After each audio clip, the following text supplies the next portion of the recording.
যদি বলেন যে না আব্বাস সিদ্দিকী ভুল, তাহলে ভুলের প্রমাণ দেন কাল পরশু থেকেই শুরু করে দেন পুরো বাংলা জুড়ে যেমন আন্দোলন করেছিলেন।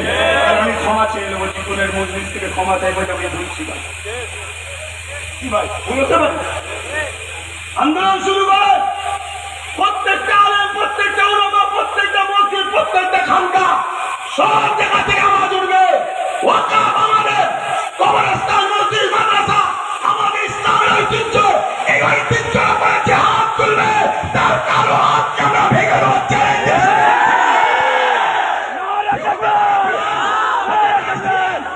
সংবিধানের উপরে সে নয়, সংবিধান আমাদেরকে রাইট দিয়েছে, তার বিরুদ্ধে সংবিধানকে সামনে নিয়ে আজকে সাকরাইল থেকেও যুদ্ধের ঘোষণা চ্যালেঞ্জ দিয়ে দিলাম। আমরা হতে পারি আমরা মুসলিম লোক, কিন্তু আমরা